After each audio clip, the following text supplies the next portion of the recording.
Bolitas de Verga, quería comentarles que realicé un recorrido virtual por el Museo Nacional y una de sus exposiciones llamada El Panóptico me llamó la atención y quise profundizar un poco sobre esto y pues comentarles. Resulta que fue construida a finales de 1800, por allá en el siglo XIX. En resumen cuentas, es cule vaina vieja. Bueno, ahora sí, con el fin de meter a los combatientes de las 9 guerras civiles que hubo en el periodo de independización. O sea, hubo más muerte, guerra y sangre que en Call of Duty Warzone.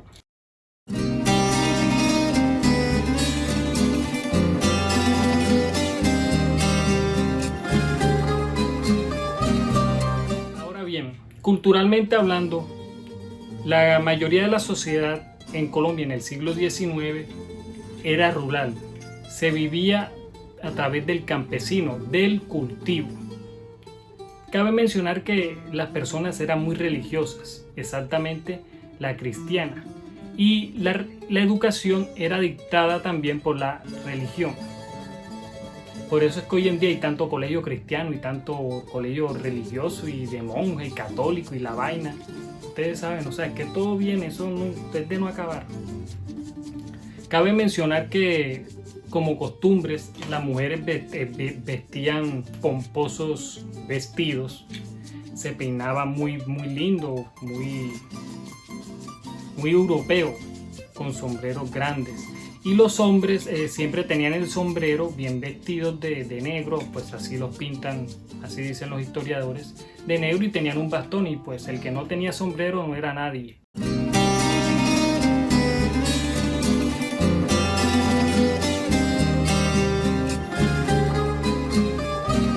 El día de hoy les vengo a hablar de la economía en Colombia en el siglo XIX. La producción agrícola era usada para el consumo interno, los impuestos y la minería movían la economía. El oro era el motor principal de la Nueva Granada, el recaudo de impuestos por el tabaco y el alcohol, también la comercialización y extracción de oro y el envío de correos fueron las principales actividades económicas de la Nueva Granada. Durante el periodo comprendido entre los últimos años del siglo XVIII y los primeros del siglo XIX, el historiador Álvaro Gardner explicó que los dineros recaudados por cada provincia eran enviados a Bogotá, a Santa Fe, y después enviaban a España, donde serían posteriormente redistribuidos a cada colonia. Sin embargo, los españoles fueron los que empezaron con los fraudes para quedarse con el oro y con las tierras de los indígenas. La alta carga impositiva generó malestar entre los ciudadanos de todas las clases, que formaron manifestaciones días previos a la independencia.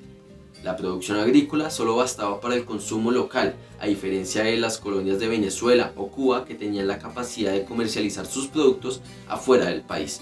El problema de las provincias era que tampoco se intercambiaban productos entre sí, pues digamos, un viaje entre Cali y Santa Fe podría demorar al menos un mes en que evidentemente ningún producto llegaría en buen estado. La situación de la economía se agrava con el proceso de independencia. La explotación de oro fue la principal fuente de ingresos para la república. Tuvo una caída drástica y los mineros dejaron de comprar como lo hacían antes. Todas las regiones se vieron afectadas. Entre 1800 y 1809 la economía colombiana fue positiva, luego vino un periodo de recesión hasta 1850 cuando empezó a nacer la industria manufacturera. Bueno, ahora les voy a hablar un poco de la tecnología en Colombia en los años 1800, más exactamente en Bogotá. En Bogotá se puede decir que entre las décadas de 1830 y 1850 emergieron las fabriquitas de loza, ácido sulfúrico y tejidos de algodón, que aprovecharon la fuerte pendiente de los cerros para mover tornos y telares mediante la energía hidráulica de ruedas de paleta. Este primitivo esfuerzo murió casi en la cuna, al no poder superar las trabas naturales de su dependencia de la abundancia o escasez de agua, unido a la competencia desigual con los productos extranjeros de superior calidad. También, en este momento empezó la producción de hierro, cuyo origen se confunde un poco con las gestas de independencia en la búsqueda de minerales de plomo y hierro para fabricar municiones y cañones con los cuales enfrentar a la reconquista española. Empezó a surgir en este entonces el sector de las ferrerías, es decir, las pequeñas fábricas de hierros, con altos hornos, martinetes, refinación y fundición de hierro, primero en la población de Pacho en 1827. Si el país no alcanzó la revolucionaria asociación entre carbón, hierro y ferrocarriles, acumuló en cambio experiencias. La figura del capitán de industria, o sea, aquel que era capaz de trabajar a base de ese capital fijo, Con el indispensable cálculo del capital mediante la contabilidad, se consolidó con el café, en minas de oro y plata. Por lo último, las máquinas empezaron a ser movidas ya no por primitivas ruedas hidráulicas ni por incómodas máquinas de vapor, sino por versátiles motores eléctricos. Así experiencias industriales como Bavaria, primero en Santander y luego en Bogotá, fábricas de tejido y astilleros navales en la costa atlántica y fabriquillas de productos de primera necesidad en Medellín, Cali y Bucaramanga. En conclusión, estas experiencias con la industria externa e interna del país fueron las que lograron consolidar las grandes industrias a mediados de 1920, pues acá hay algunos que todavía sobreviven como Fabricato, Coltejer, Bavaria, Cementos Diamante, Ingenios Providencia y Río Paila, Cervecería La Libertad, que después sería conocida como la Cervecería Unión, y los proyectos del capital internacional como la Tropical Oil Company.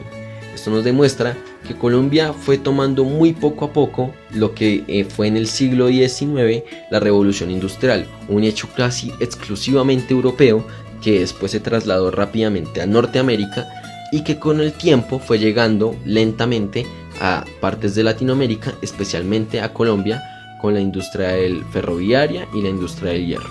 Estos fueron los primeros inicios de la industria y de los avances tecnológicos del país.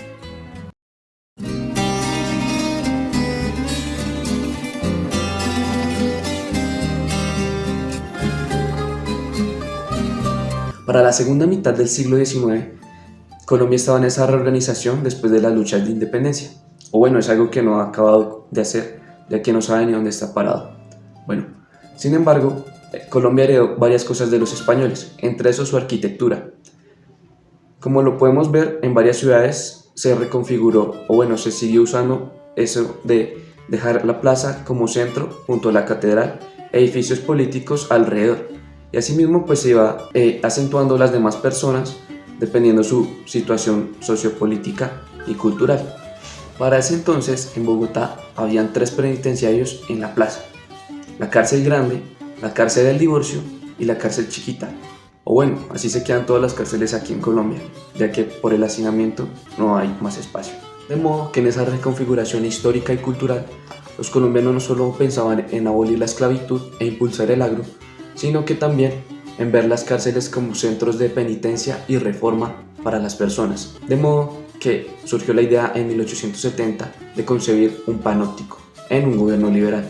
El concepto panóptico surge en 1791 por el filósofo Jeremy Bentham, de modo que se hacía alusión a la configuración arquitectónica de las cárceles. Era una estructura circular de varios pisos y en el medio tenía una torre para que los guardias pudieran ver asimismo las celdas y los presos desde un mismo lugar y así poder ver todo. Con ello, para 1874 nació la cárcel o penitenciario panóptico de Cundinamarca. En este gobierno estaba Tomás Cipriano de Mosquera cuando se concibió la idea y fue construida o diseñada por el arquitecto danés Thomas Reed.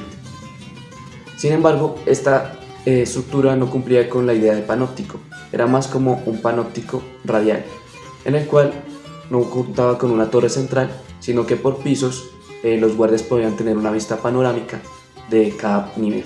Bien, entonces la cárcel estaba constituida de esta manera. En el primer piso estaban los talleres, en el segundo piso estaba la capilla y para el segundo y tercer piso contaba con las celdas. La arquitectura del panóptico radial es dada en forma de cruz.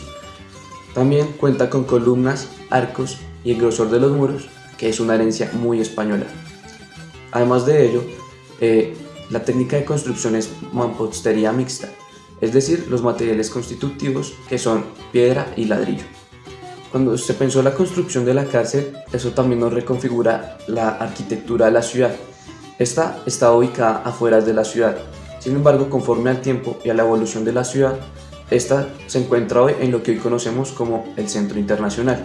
De modo que con ello y con el pasar del tiempo fue necesario pensar en otra prisión. El panóptico de Cundinamarca contaba con 207 celdas, pero que llegó a recluir a 5.000 presos. Para 1946, cuando fueron trasladados a la nueva cárcel, La Picota, el gobierno decidió tomar esta estructura con fines culturales. Por eso hoy lo conocemos como Museo Nacional. por lo que durante 2 años se hicieron varias reformas estructurales. Se destruyeron 210 muros y también se construyeron las escaleras. De modo que el museo cuenta con 18 salas, una de ellas de exposición temporal y las otras de exposiciones no temporales. También cuenta con 2 jardines, una zona para restaurante y con el Teatro Teresa Cuervo, quien fue la directora del museo. Además que la iluminación y el clima dentro de la estructura son apropiados para la conservación de las piezas allí exhibidas, algo que Bolívar y Santander buscaban desde los años 1810, conservar la historia de Colombia.